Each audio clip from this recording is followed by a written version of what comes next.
प्यारे भाइयों बहनों, जैसा कि आप सभी जानते हैं कि ये संपूर्ण जगत परमात्मा में ही बसता है, या यूं कहें कि संपूर्ण जगत के कण कण में परमात्मा ही मौजूद है। एक भी स्थान, एक भी कण, एक भी जर्रा, एक भी पत्ता ऐसा नहीं है जो परमात्मा में ना हो। सब कुछ परमात्मा में ही है।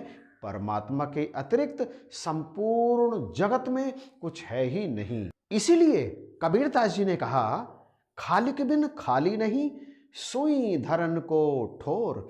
आगे पीछे साहिब है, साहिब बिना नहीं और। यानी सब कुछ साहिब ही है। साहिब मतलब परमात्मा ही है, सृष्टि के कण कण में बसा हुआ। परंतु सभी कहते भी हैं इस बात को, और जब सब इस बात को कहते हैं तो एक सवाल जो खड़ा होता है कि फिर जो परमात्मा मेरे अंग के संग है, उसे सृष्टि के कण कण में, जर्रे जर्रे में, पत्ते पत्ते में आखिर कैसे देखा जाए? ऐसे परमात्मा को हम हर स्थान पर मौजूद कैसा देखें? आज के वीडियो में हम इसी सवाल के उत्तर को जानने का प्रयास करेंगे। तो आप जुड़े रहिए नरेश के साथ। यूट्यूब चैनल यही है सच में। वेदांत दर्शन भी इसके बारे में बिल्कुल स्पष्ट कहता है कि ब्रह्म तो सृष्टि के कण कण में समान रूप से व्याप्त है, परंतु ऐसे ब्रह्म का दर्शन करने के लिए किसी तत्वदर्शी सतगुरु की चरणों में जाना चाहिए। भगवान श्री कृष्ण श्रीमद् भागवत गीता में कहते हैं, तद्विधि प्राणी पातेन परिप्रश्नयन सेवया उपदेक्ष्यन्ति ते ज्ञानम ज्ञानिनः इस तत्वदर्शिना। किसी तत्वदर्शी गुरु की शरण में जाकर उसे श्रद्धापूर्वक दंडवत प्रणाम करके उससे जब प्रश्न करते हैं तो वे तत्व में स्थित ब्रह्मवेत्ता सद्गुरु तत्व ज्ञान का उपदेश करते हैं। भगवान श्री कृष्ण ने अर्जुन को ये तत्व ज्ञान का दर्शन नहीं कराया था, ये ब्रह्म का दर्शन नहीं कराया था। उन्होंने दो रूप अपने दिखाए थे, एक तो चतुर्भुज रूप और दूसरा विश्व रूप। वो जो विश्व रूप था जिसमें बहुत सारे सिर, बहुत सारे हाथ, अलग अलग मुंह से अलग अलग चीज निकल रही है। किसी में संसार के लोग जा रहे हैं, किसी में से अग्नि निकल रही है, अलग अलग तरह से। और ये रूप भगवान श्री कृष्ण स्वयं कहते हैं कि हे अर्जुन, मैंने इससे पहले कभी किसी को अपने इस रूप का दर्शन नहीं कराया। और जो तत्व ज्ञान की बात करते हैं, ब्रह्म जो सृष्टि के कण कण में व्याप्त है, ऐसे ब्रह्म का दर्शन करने के लिए जब पूर्ण सतगुरु के शरण में जाते हैं तो वे सतगुरु भक्त की जिज्ञासा देख करके उसे इस तत्व का दर्शन कराते हैं, अर्थात तत्व ज्ञान का उपदेश करते हैं।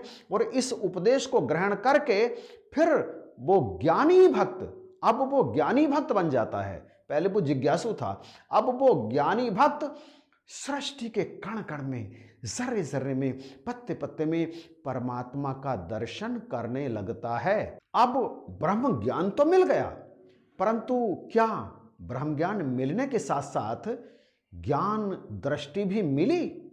सद्गुरु ने तो ज्ञान दृष्टि भी दी, लेकिन ज्ञान प्राप्त करने वाले जिज्ञासु ने अपनी ज्ञान दृष्टि के कपाटों को नहीं खोला।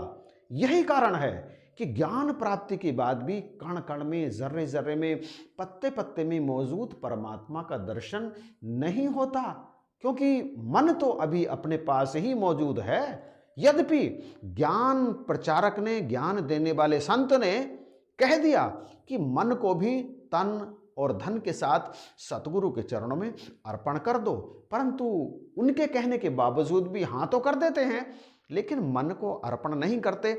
मन तो ज्ञान लेने के बाद भी संसार में ही विचरण करता रहता है।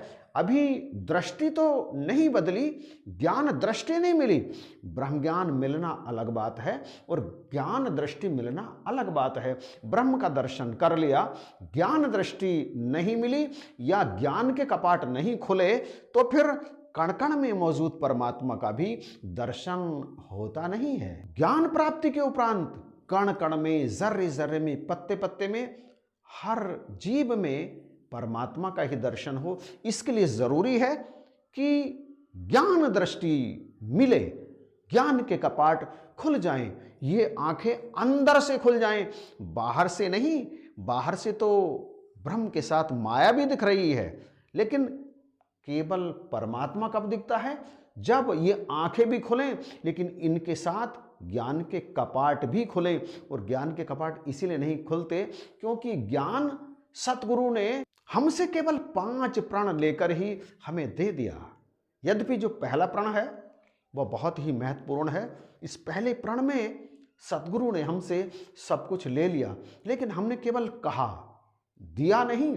यदि प्रत्यक्ष में देते, ज्ञान के लिए हमें बार बार सतगुरु के दर पर आकर के माथा नाक रगड़नी पड़ती और सतगुरु बार बार कहते कि अभी जाओ ये काम करके आओ, अभी जाओ ये काम करके आओ, इसके बाद तुम्हें ज्ञान प्राप्त होगा। यदि ऐसा करते, यानी ज्ञान प्राप्त करने से पहले हम तपस्या करते, तो फिर ज्ञान के साथ साथ, ब्रह्म ज्ञान के साथ साथ हमारी दृष्टि के कपाट, जिसे ज्ञान दृष्टि कहते हैं, उसके कपाट खुलते और फिर हमें कण कण में परमात्मा का दर्शन होता।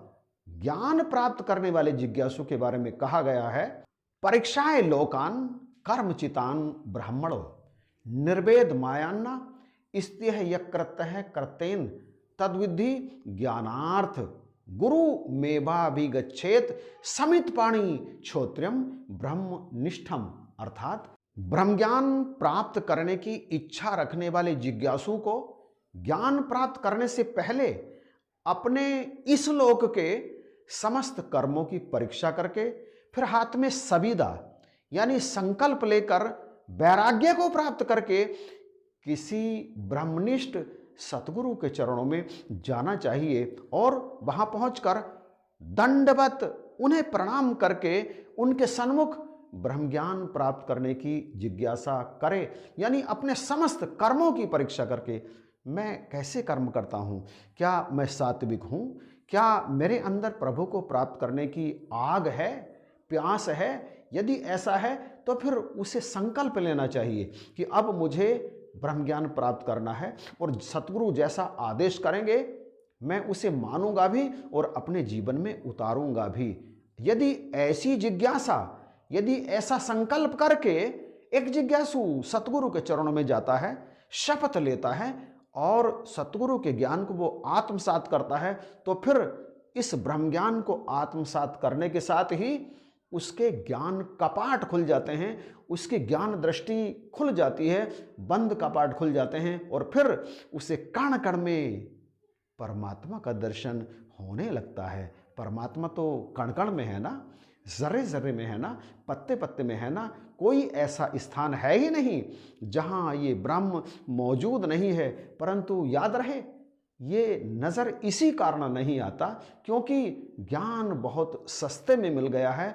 यद्यपि पहले प्रण में, जैसा कि मैं पहले मेरे मुख से निकला, यद्यपि पहले प्रण में सदगुरु ने सब कुछ ले लिया, लेकिन हमने क्या किया, केवल कह दिया कि हाँ देता हूं, लेकिन वास्तव में क्या करते हैं, देते नहीं हैं।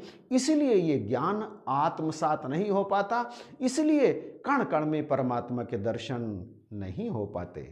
ये ज्ञान उन्हीं के अंदर बैठता है जो अपना सर्वत्र सतगुरु के चरणों में अर्पण करने का संकल्प लेते हैं और कर देते हैं। अपने पास कुछ भी नहीं रखते, अपने पास तो वो ये भी नहीं रखते कि मैं कुछ हूं। वो अपना मैं मिटा करके सतगुरु के चरणों में नए जन्म को ग्रहण करते हैं, जिसे कहते हैं नादी जन्म। जो जिज्ञासु सतगुरु के चरणों में मर जाता है, अपने आप को मिटा देता है और अपना नया जन्म प्राप्त कर लेता है, तो फिर इस नए जन्म में उसे होते हैं परमात्मा के दर्शन। यदि वो अभी भी अपने पुराने जन्म में ही जी रहा है, यानी मरा नहीं है, तो इस ज्ञान को प्राप्त करने के बाद भी वो खाली हाथ ही है, उसे इसका कोई लाभ होने वाला नहीं है। मोक्ष की और मुक्ति की तो बात ही नहीं करनी चाहिए। बस करना यह होगा पल पल, क्षण क्षण, हर समय परमात्मा का दर्शन करने के लिए कि अपने आप को सतगुरु के चरण में मिटा करके बस अपनी ज्ञान की दृष्टि को खोल लिया जाए, तब हर क्षण परमात्मा का दर्शन हो जाएगा, होने लगेगा। इन्हीं शब्दों के साथ आपसे इजाजत चाहूँगा। वीडियो अच्छा लगा है तो इसे शेयर जरूर कीजिएगा और कमेंट करके बताइएगा कि इस वीडियो का कौन सा पार्ट आपको सबसे अधिक पसंद आया। चैनल यदि सब्सक्राइब नहीं किया है तो प्लीज़ सब्सक्राइब भी जरूर कर लीजिएगा। इन्हीं शब्दों के साथ आप सभी को जय हिंद, नमस्कार और प्यार भरी धन्यवाद।